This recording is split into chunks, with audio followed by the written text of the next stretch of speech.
पहला पाठ लेकर, जिसका नाम है शुचि पर्यावरणम। प्रस्तुत पाठ में कवि ने बढ़ते पर्यावरण प्रदूषण के प्रति चिंता व्यक्त की है और साथ ही पर्यावरण संरक्षण हेतु आह्वान किया है। शुचि पर्यावरणम, शुचि का अर्थ है पवित्र, पर्यावरणम अर्थात पर्यावरण यानी पवित्र अर्थात स्वच्छ पर्यावरण। तो आइए पढ़ते हैं पाठ शुचि पर्यावरणम।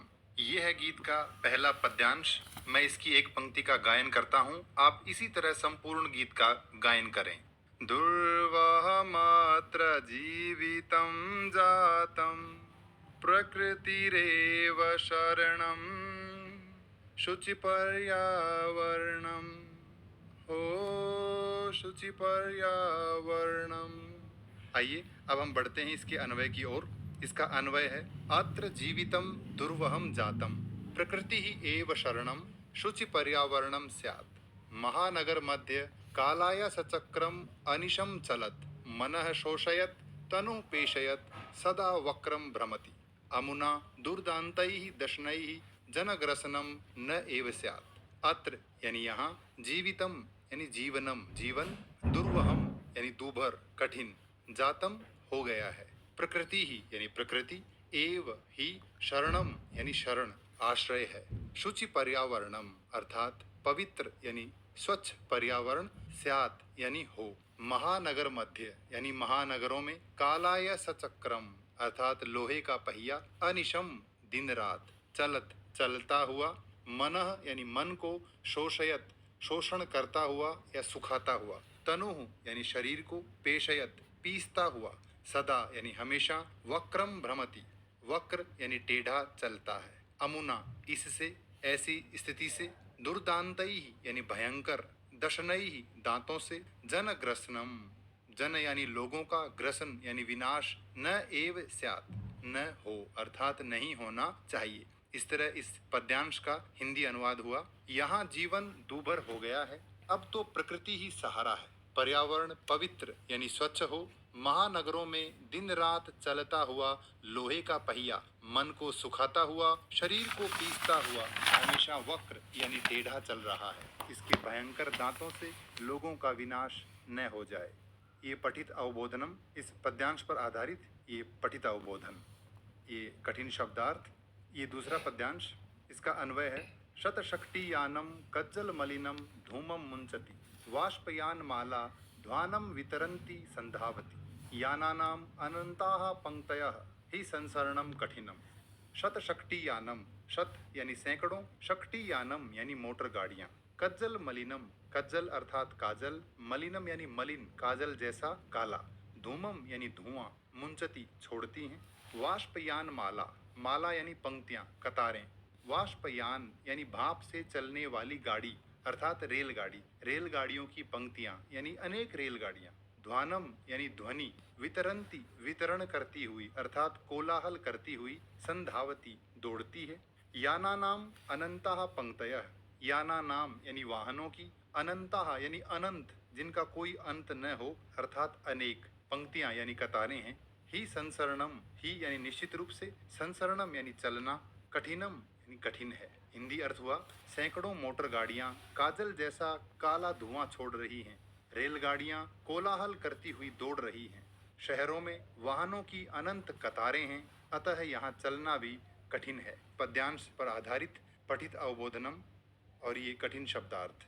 ये है तीसरा पद्यांश, इसका अन्वय है वायुमंडलम भृशम दूषितम निर्मलम जलम ही न अस्ति भक्ष्यम कुत्सित वस्तु मिश्रितम धरातलम समलम जातम बहि अंतः जगति बहुशुद्धिकरणम तु करणीयम।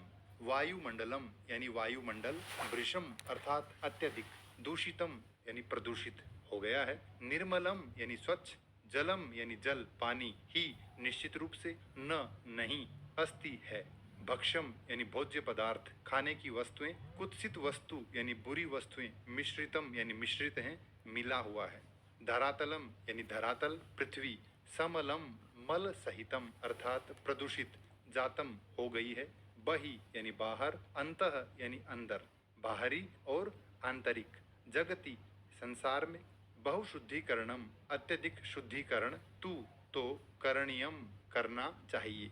हिंदी अर्थ है वायुमंडल अत्यधिक प्रदूषित है, जल भी निश्चित रूप से स्वच्छ नहीं है। खाद्य पदार्थों में बुरी चीजों की मिलावट है। पृथ्वी गंदगी युक्त यानी प्रदूषित हो गई है।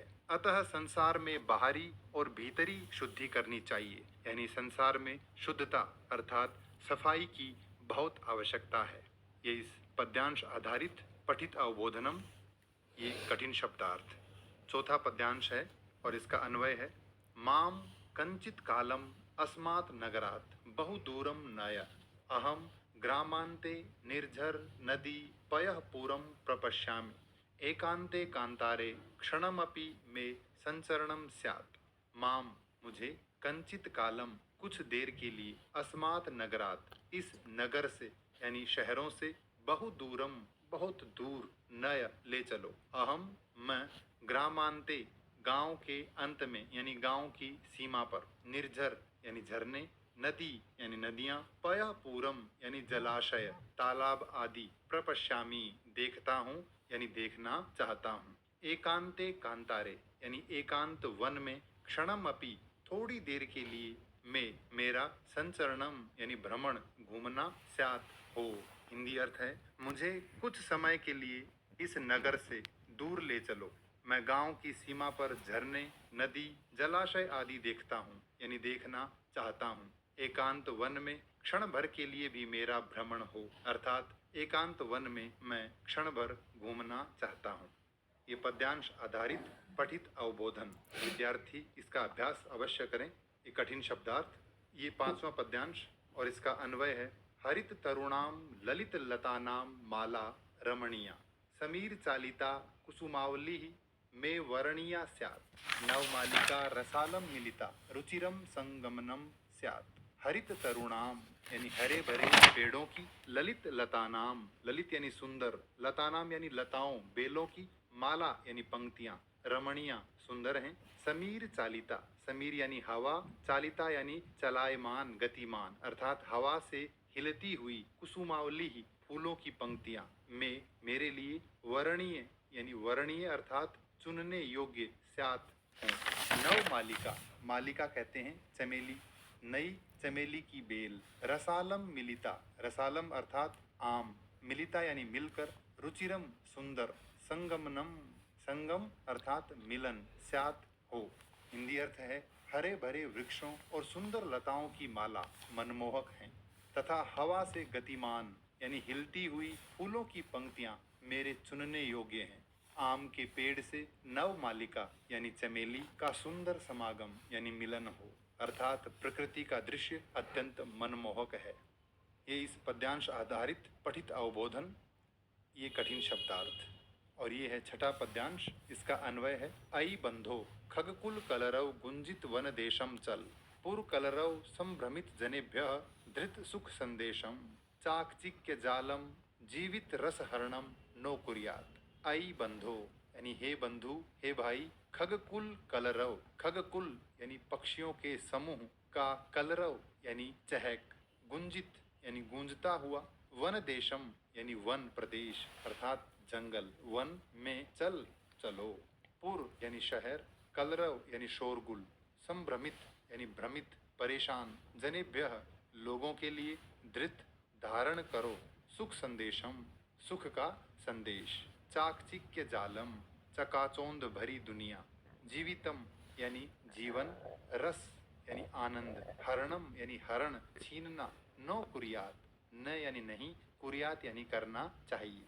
हिंदी अर्थ है, हे बंधु, पक्षियों के मधुर कलरव यानी चहक से गुंजित वन प्रदेश में चलो, अर्थात ऐसे वन में चलो जहाँ पक्षियों का मधुर कलरव हो। नगर के कोलाहल से भ्रमित लोगों के लिए सुख संदेश धारण करो। चकाचौंध भरी दुनिया जीवन रस यानी आनंद का हरण न करे। ये पठित अवबोधनम, ये कठिन शब्दार्थ। ये है सातवां पद्यांश, इसका अन्वय है। लता तरु गुल्माः प्रस्तर तले पिष्टाः न भवन्तु पाषाणी सभ्यता निसर्गे समाविष्टा न स्यात् मानवाय जीवनम कामये जीवन मरणम नो कामये।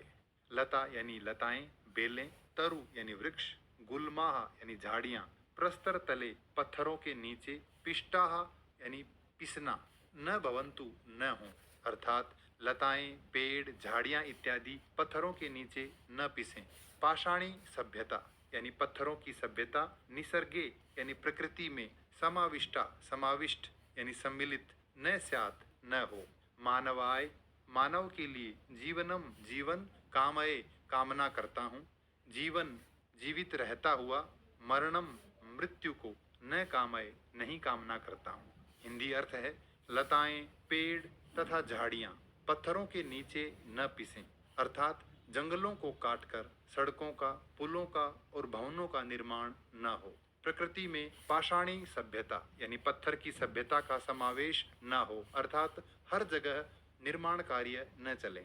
मैं अर्थात कवि मानव के लिए जीवन की कामना करता हूँ, जीवित रहता हुआ मैं मृत्यु की कामना नहीं करता, अर्थात मैं सभी के लिए स्वस्थ जीवन की कामना करता हूँ। यह है